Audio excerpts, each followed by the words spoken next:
Thank you so much for attending my PowerPoint presentation on why military AI partnerships should keep you awake at night. Today we're diving into the absolutely wild world of defense contractors teaming up with tech giants to create autonomous weapon systems. We'll explore how these partnerships are moving faster than regulations, why Silicon Valley is suddenly very cozy with the Pentagon, and what happens when profit margins meet lethal autonomous systems. So grab your favorite beverage and let's get into it. Here's the thing about Google and military AI. They tried to keep it quiet, but their own employees blew the whistle. Project Maven was Google secretly helping the Pentagon build AI that could analyze drone footage to identify targets for airstrikes. We're talking about algorithms that could literally decide who lives and dies. And look, when Google employees found out what they were actually working on, they lost their minds. Over 4,000 employees signed a letter demanding the company pull out. Dozens of top engineers and researchers quit outright. One employee said they didn't sign up to build technology that kills people, which, fair point. The internal revolt was so intense that Google executives were probably having Vietnam flashbacks from their last board meeting. Employees were threatening to walk en masse if the company didn't drop the Pentagon contract. And here's what's terrifying. This wasn't some abstract ethical debate. This was AI being used to make life and death targeting decisions in real combat zones right now. Let me be clear. Google eventually backed down and said they wouldn't renew the Maven contract. But the damage was done, the technology exists, the Pentagon still needs it, and guess what? Other companies with fewer scruples were more than happy to step in and take Google's place. The ethical engineers just cleared the field for the ones who don't ask questions. Look, when we talk about military AI partnerships getting scary, we absolutely have to talk about Palantir, and honestly, these guys make my skin crawl a little bit. Here's the thing, Palantir isn't just some tech startup playing around with data. They're literally building surveillance systems that would make Orwell weep. Let me be clear about what they're actually doing. They take massive amounts of data. I'm talking everything from your social media posts to your banking records to your location data, and they feed it into these AI systems that can predict where you'll be, what you'll do, who you'll talk to. The military uses this for intelligence operations, which, okay, fine, but here's where it gets really uncomfortable. They're also the ones behind ICE's immigrant tracking systems. We're talking about AI that can predict immigration patterns, track families, and basically turn human movement into a data problem to be solved. And look, they're making bank doing it. We're talking billion-dollar contracts with the Pentagon, the CIA, basically every three-letter agency you can think of. The really terrifying part? This isn't science fiction anymore. Right now, there are algorithms making decisions about people's lives based on data they never consented to share. And Palantir is sitting pretty at the center of it all, cashing government checks. So Microsoft, the company that brings you Windows updates at the worst possible time, is now building augmented reality headsets for soldiers. And look, we're not talking about some cool gaming prototype here. This is a $22 billion contract with the US Army called IVAS, and it's designed to turn every soldier into basically a walking computer.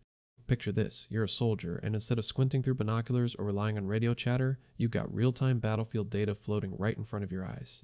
Enemy positions, friendly locations, tactical maps, all overlaid on your actual field of view like some dystopian video game. The system even handles targeting assistance, which means the line between human decision-making and computer guidance just got a whole lot blurrier. Here's the thing that gets me. Microsoft employees actually protested this contract back in 2019. They literally wrote a letter saying they didn't want their technology used to help people kill more efficiently. But here's what happened. Microsoft said, thanks for your input and took the money anyway. $22 billion is apparently enough to quiet those ethical concerns pretty quickly. And now we've got soldiers wearing what are essentially weaponized computer screens on their faces, making split-second life or death decisions with AI whispering suggestions in their ears. Here's the thing about Amazon that nobody really talks about. Yeah, they'll deliver your toilet paper in 2 hours, but they're also building the backbone of America's military infrastructure. And look, when I say backbone, I mean it literally. Amazon Web Services isn't just hosting your Netflix binge sessions.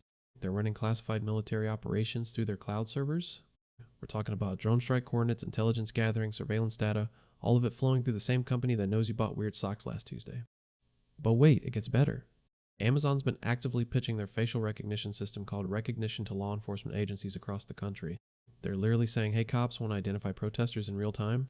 And before you ask, yes, the accuracy rate for identifying people of color is significantly worse than for white faces. Shocking, right?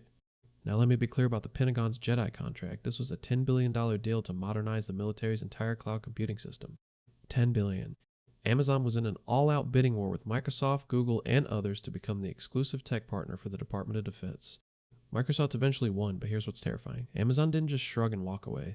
They're still pursuing military contracts left and right, because apparently world domination includes actual domination. Here's the thing that should absolutely terrify you.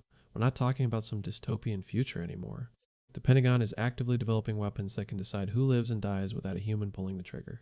Let me be clear, these aren't remote-controlled drones with a guy in Nevada operating them. These are fully autonomous systems that select their own targets and execute kills completely on their own. And look, the military loves to use sanitized language here. They call it human on the loop versus human in the loop. Sounds harmless, right? Wrong. Human on the loop means a person might get a notification after your neighborhood gets obliterated by an AI that decided you look suspicious. The international community has been trying to ban these things for years. The UN has held meeting after meeting, with countries like Austria and Brazil pushing for treaties. But guess who keeps blocking it? The US, Russia, and Israel. Shocking, I know. They argue these weapons will actually reduce civilian casualties because robots don't get scared or angry. But here's what they're not telling you. In 2020, a Turkish drone in Libya reportedly engaged targets autonomously without human authorization. It wasn't some malfunction, it was operating exactly as designed. That's not a drill, folks. The robot apocalypse isn't coming. It's already here and it's wearing military fatigues. Look, here's the thing that keeps me up at night about military AI. When an autonomous drone accidentally takes out a wedding party instead of terrorists, who exactly goes to prison for that war crime? And let me be clear, this isn't some distant sci-fi scenario. Israel's Iron Dome already makes kill decisions in milliseconds. The US has Patriot missiles that automatically engage incoming threats. But right now there's still a human somewhere in that chain of command. Here's where it gets terrifying though. As these systems get more sophisticated, that human element disappears entirely. Imagine an AI that identifies a target, plans the mission, and executes a strike without any human oversight. Sounds efficient, right? Until it goes horribly wrong. Our legal frameworks are still stuck in the 1940s, trying to apply Geneva Convention rules to algorithms that can process battlefield data faster than any human ever could. How do you prosecute a neural network for war crimes? Do you arrest the programmer? The commanding officer who deployed it? The defense contractor who built it? And look, the military loves this accountability gap. It's the perfect legal shield. Sorry, the AI made that call, not us. Meanwhile, international courts are left trying to figure out how to hold anyone responsible when an algorithm commits what would clearly be a war crime if a human did it. Here's the thing about this whole military AI situation. We're not just building killer robots because we think it's cool. We're doing it because China is absolutely sprinting ahead in autonomous weapons, and that has Pentagon officials losing sleep at night. Look, China just unveiled their latest swarm drone technology that can coordinate hundreds of units simultaneously without human input. We're talking about autonomous systems that can identify, track, and engage targets faster than any human could blink. And while we're still having ethics committees debate whether AI should pull triggers, China's already moved past that conversation entirely. But here's where it gets terrifying. Fear makes people stupid. When you're convinced your adversary is getting ahead, you start cutting corners. The Defense Department is now fast-tracking AI weapons programs that would normally take years of testing and oversight. They're literally saying, we'll figure out the safety protocols later because we can't afford to fall behind. And let me be clear, this isn't hypothetical anymore. Both countries are deploying increasingly autonomous systems right now. The difference is China's approaching this like it's inevitable, while America's stumbling forward in a panic, throwing money at any company that promises to keep us competitive. So we're not just in an arms race, we're in a reckless arms race where being second could mean being extinct. So there you have it. Military AI partnerships are reshaping warfare in ways we're barely beginning to understand. From Google's controversial drone projects to fully autonomous killer robots, we're racing toward a future where algorithms decide who lives and dies. If this terrifying glimpse into the military tech complex got you thinking, smash that like button and subscribe for more deep dives into how technology is changing our world.